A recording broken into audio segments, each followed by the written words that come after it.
Bittu.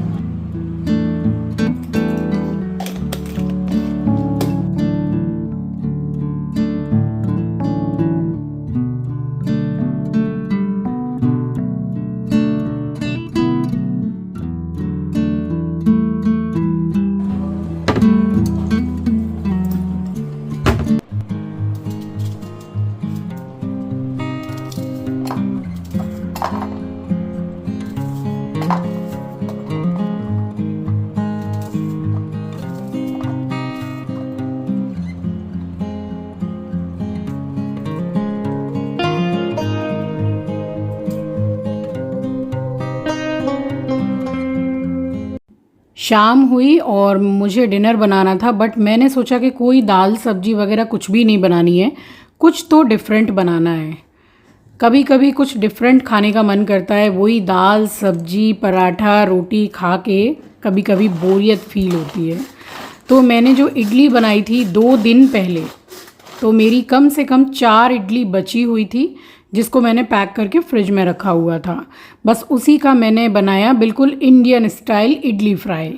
Idli fry नाम ज़रूर है, बट बहुत ही कम ऑयल में बनाया मैंने। स्वागत करती हूँ आप सभी का आपके अपने चैनल द लाइफस्टाइल टेल्स में। आप अपना इतना कीमती वक्त निकाल कर मुझसे मिलने आते हैं, ब्लॉग देखने आते हैं, उसके लिए आप सभी का दिल से आभार प्रकट करती हूँ।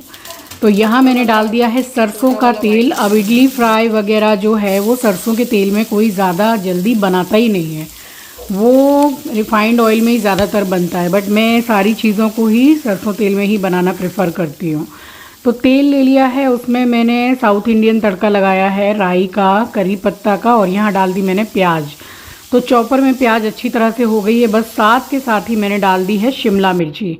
अब आप अपनी पसंद की इसमें कैबेज या कोई और सब्जी भी डाल सकते हैं। थोड़ा सा मैंने नमक डाला है ताकि प्याज जो है वो जल्दी से सॉफ्ट हो जाए।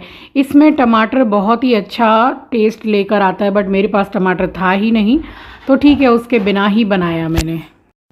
प्याज यहाँ हल्की सॉफ्ट हो गई है, बट मुझे बिल्कुल ही सॉफ्ट करनी है ताकि खड़ी खड़ी प्याज मुंह में ना आए। तो एकदम ज़रा सा मैंने पानी डाला है, मसाला जलेगा भी नहीं और अच्छे से सॉफ्ट भी हो जाएगा। ये 4 इडली बची हुई थी, जिसका मैंने छोटा छोटा पीसेस कर लिया है। अब ये बहुत ही अच्छा लगता है। आजकल तो जो बाहर खाने की जो स्टॉल लगती है उसमें ये वाली रेसिपी जो है वो स्पेशली मिलती है, बट इसको आप इस तरह से ट्राई करके देखिएगा, बहुत अच्छी लगती है। और मैं अपने घर में बना के रखती हूँ पेरी पेरी मसाला, तो वो मैंने इसमें डाला है। इसकी रेसिपी भी मैंने शेयर कर रखी है। बहुत ही बढ़िया टेस्ट आता है इसको डालने से, स्पेशली साउथ इंडियन डिश में। तो हरा धनिया डाला है और पेरी पेरी मसाला डाला है, हिसाब से मैंने नमक डाला है। 2 छोटा टीस्पून मैंने यहाँ पर देसी घी का डाला है। पेरी पेरी मसाला जो है उसमें स्पेशली घी का टेस्ट बहुत अच्छा आता है। तो बस ये बन के यहाँ हो गया तैयार। गरम मसाला डाल दिया है मैंने और यही हमारा डिनर था। बस इसको खाने के बाद और किसी रोटी चावल की ज़रूरत नहीं है, आराम से पेट भर जाता है। शक्ल आप देख सकते हैं, बहुत ही टेस्टी लगता है ये। तो मैं तो डिनर काफ़ी जल्दी करती हूँ, बट मैंने आंचल से बोला कि ये रखा रखा ठंडा हो जाएगा तो अच्छा नहीं लगेगा, तो उसको भी मैंने साथ के साथ ही दे दिया। उसने भी मेरे साथ ही डिनर कर लिया। और बस उसके बाद मैं पूरा साफ़ सफाई, जो रात में जो नाइट क्लीनिंग करती हूँ किचन की, वो कर रही हूँ। एक तरफ मैंने एस्ट्रो को खाना भी दे रखा है, तो सुबह से रात तक मेरा फुल डे बिज़ी रूटीन रहता है, या फिर कह सकते हैं कि मैं अपने आप को जानबूझकर इतना बिज़ी रखती हूँ ताकि ना तो मैं फ्री इतना बैठूँगी, ना ही मेरा दिमाग जो है वो, कहा जाता है ना कि खाली दिमाग शैतान का दिमाग। तो अपने आप को बिज़ी रखने का ये बहुत अच्छा तरीका है और बहुत फ़ायदा है अपने आप को बिज़ी रखने का। बिल्कुल भी बेकार की फालतू बातें दिमाग में नहीं आती हैं, जिससे आप कभी भी डीमोटिवेट तो हो ही नहीं सकते हैं। देखिए, बात अगर डीमोटिवेट की हो रही है ना, तो मैं हमेशा आपको अपना एक्सपीरियंस शेयर करती ही रहती हूँ कि दूर रहिए ऐसे लोगों से जो समय पर आपके काम नहीं आते हैं। जब आपकी आंखों में आंसू हो वो पोंछने नहीं आते हैं। कभी भी आपके बुरे समय में आपके साथ कंधे से कंधा मिलाकर नहीं खड़े होते हैं। पिंडदान कर दीजिए ऐसे रिश्तों का, गंगा में प्रवाहित कर दीजिए ऐसे रिश्ते, क्योंकि भले ही आपकी लाइफ में आप रिश्तों से भरे हुए हैं, भरे पूरे हैं, लेकिन अकेले ही आए हैं और अकेले ही जाएंगे। तो जो रिश्ते आपको वाकई में खुशी देते हैं, आपके साथ खड़े हैं, आपका बुरे समय में साथ देते हैं, आपको प्यार देते हैं, आपके आंसू पोंछने आते हैं, ऐसे रिश्तों को तो भूले से भी कभी भी मत छोड़िएगा। ऐसे लोग जो आपको डीमोटिवेट करते हैं, जो सिर्फ मतलब पर आपको पूछते हैं, कुछ लोग होते हैं ना, कुछ नहीं कुछ ज़्यादा ही लोग आजकल ऐसे हैं कि अपना काम बनता भाड़ में जाए जनता। तो ऐसे लोगों को गंगा में प्रवाहित कर दीजिए, भूल जाइए उनको और बहुत खुश रहिए अपनी लाइफ में।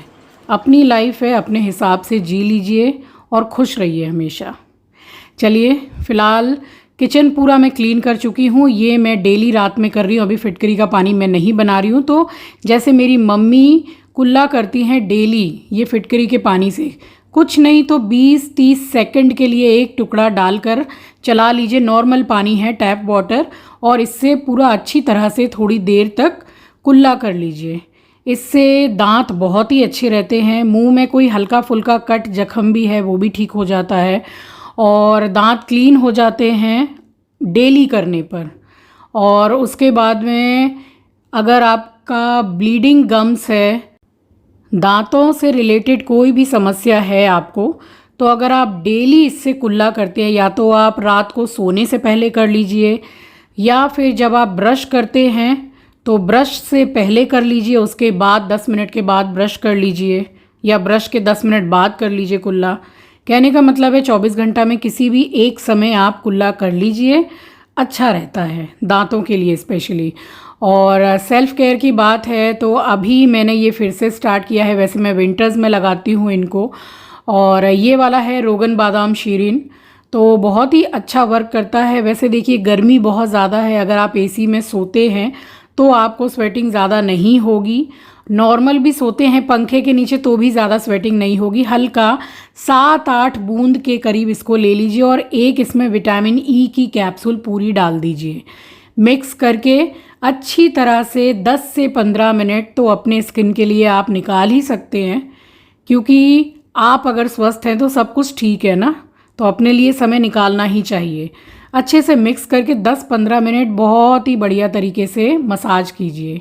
आप इसको नेक पर तो मैं बोलूँगी कि मत ही लगाइएगा, क्योंकि सोते सोते में बहुत स्वेटिंग हो जाती है। ये बहुत ही ज़्यादा चिपचिपा होता है। तेल तो चलिए चिपचिपा है, बट विटामिन ई जो है इसके अंदर जो ऑयल होता है ये बहुत ही ज़्यादा थिक और चिपचिपा होता है। तो यहाँ मैंने बहुत अच्छी तरह से मसाज कर लिए, जो मैं करती ही हूँ। अभी मैं इसको 7 दिन नहीं लगा रही हूँ, कोई वीक में 1 से 2 दिन लगा रही हूँ। विंटर्स में मैं डेली ही लगाती हूँ, लगा लिया है। और इसको आप आईब्रो में भी लगा लीजिए, बहुत अच्छा होता है बस। और सारा दिन हम हाथ जो हमारे हैं वो पानी में ही रहते हैं, तो जो बचता है वो हाथ में लगा लेती हूँ और बस उसके बाद में मैं चली जाती हूँ सोने के लिए। तो मुझे करना था शैम्पू, और जिस दिन मैं शैम्पू करती हूँ उस दिन मैं पूरा वॉशरूम साफ़ करती हूँ, कमोड एंड ऑल। और हार्पिक डाल के इस वॉशरूम में छोड़ दिया, दूसरे वॉशरूम में भी मैं हार्पिक डाल के आ गई हूँ। और अच्छी तरह से उसको जैसे पूरे में स्प्रेड करके छोड़ दो तो साफ़ बहुत अच्छा हो जाता है। और जितने भी बेसिन वगैरह हैं उसमें भी मैं हार्पिक ही यूज़ करती हूँ।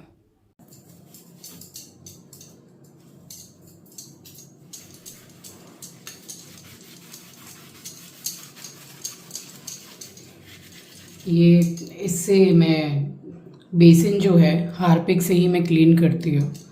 वीक में 2 बार वॉशरूम और जितने भी ये बेसिन हैं सबको मैं हार्पिक से ही क्लीन करती हूँ। बट जो थोड़ा सा रह जाता है इसमें हार्पिक, उसको मैं नल पर लगाकर छोड़ देती हूँ, तो अलग से नल को साफ़ नहीं करना पड़ता है, इससे भी बहुत अच्छा साफ़ होता है। आज मेरा शैम्पू डे है, वेडनेसडे है आज, तो बुधवार और रविवार 2 दिन मैं शैम्पू करती हूँ, दोनों दिन मैं बाथरूम को साफ़ करती हूँ। तो अब सोचिए सुबह से कितना काम रहता है, खाली उठ के बैठे नहीं रहते हैं कोई भी, घर में तो काम रहता है अच्छा खासा। साफ सफाई नहीं रखो तो फिर मुझे तो इतना गंदा लगता है, क्या होता। हार्पिक से पूरा चमक जाता है, एकदम बढ़िया रहता है। और वो ब्रश आता है बेसिन साफ़ करने का छोटा छोटा, मुझे उससे कहीं ज़्यादा अच्छा ये लगता है। मैं स्टार्टिंग से इसी से करती हूँ। ला के रख भी लेती हूँ छोटा ब्रश, मगर काम मैं इसी से करती हूँ। घिसते हैं ना तो साफ हो जाता है। ये वाला वॉशरूम साफ करूँगी, उसके बाद सीधे चली जाऊँगी उस वॉशरूम में, वहाँ भी हार्पिक डाल के रखा हुआ है।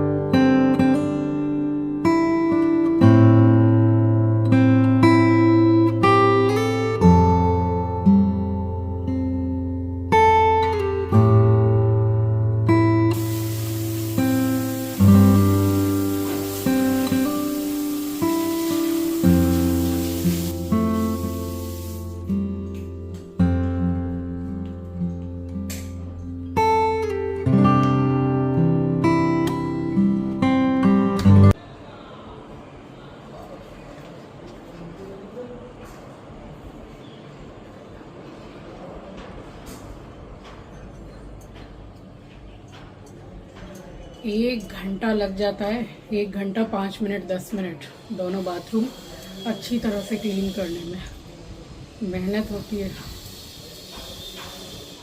शैम्पू करके नहाई हूँ, अभी धूप भी नहीं निकली है। वैसे तो कभी कभी सुबह से ही निकल जाती है। अब जा रही हूँ पूजा करने के लिए। थकान हो जाती है 2 बाथरूम एक साथ में साफ़ करने में। मेरी दीदी बोलती है कि अगर बाथरूम तू साफ़ करती है तो एक दिन एक किया कर, फिर जब दोबारा सर्द होएगी तब उस दिन दूसरा कर लिया कर। बट तब तक तो पहला वाला भी गंदा हो जाता है ना। मेहनत तो लग जाती है। घर को साफ़ सफाई करके रखना, मेंटेन करके रखना कोई आसान बात नहीं होती है। चलिए, सुबह का समय है, आप सभी को सुबह की राम राम जी, सुप्रभात, गुड मॉर्निंग। अब घर में कितना भी काम हो, जिम्मेदारियां हो, लाइफ है तो जिम्मेदारियां हैं, और जब तक लाइफ रहेगी तब तक काम कभी ख़त्म नहीं होंगे। इसलिए ऑलवेज स्माइल।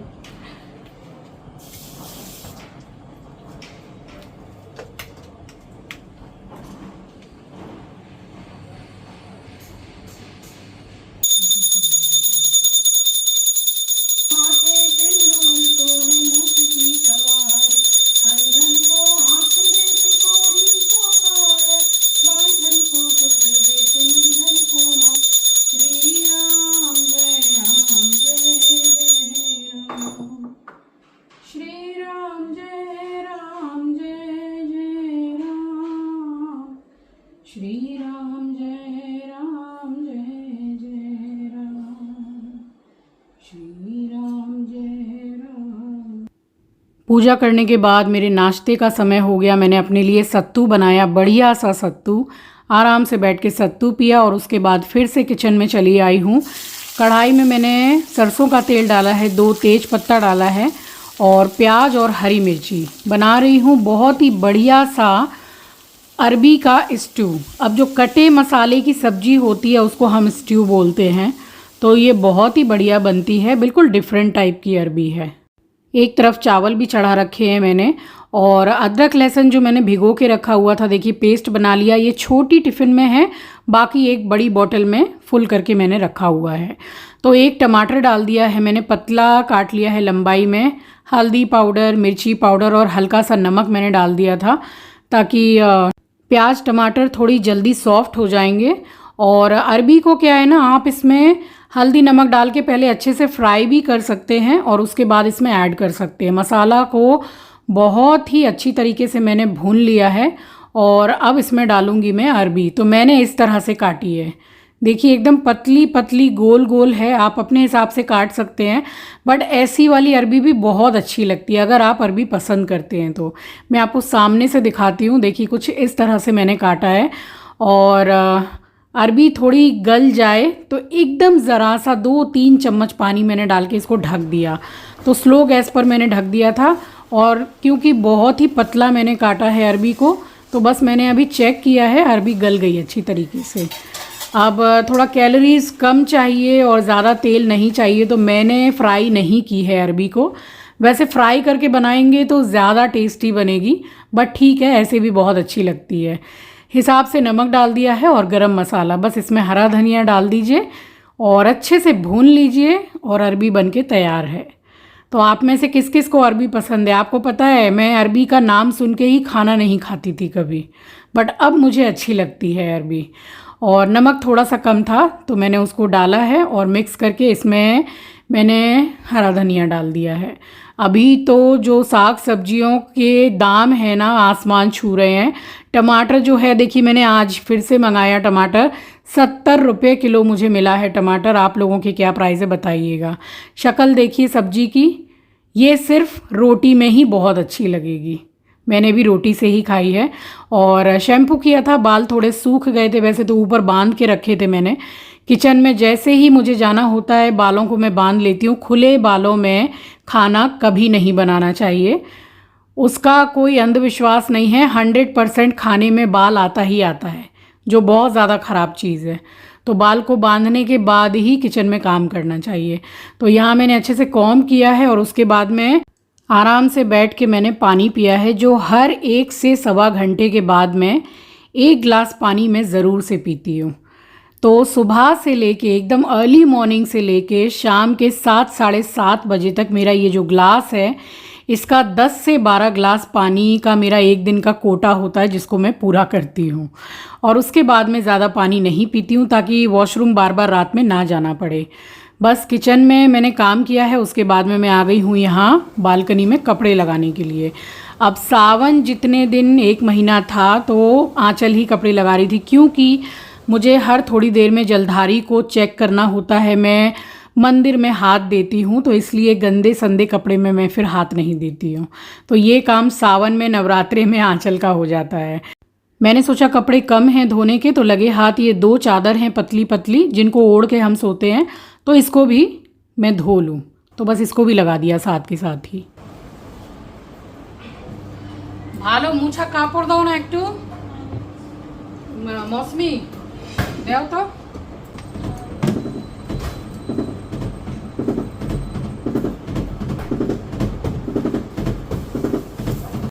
अब चादर डाल दी तो कपड़े हो गए ज़्यादा, मतलब लोड ज़्यादा पड़ रहा था। तो जब स्पिन हो रही थी तो बस उसमें से एकदम जैसे भूकंप के टाइम पे होता है ना वैसे मशीन होने लगती है, एकदम धड़ाम धड़ुम आवाज़ होती। तो मैंने जल्दी से बुलाया अपनी हाउस हेल्पर को कि पॉज का जो बटन है उसको दबा के थोड़ा कपड़े को ऊपर नीचे कर दो। अब डाल तो दिए थे, धुलने तो थे ही।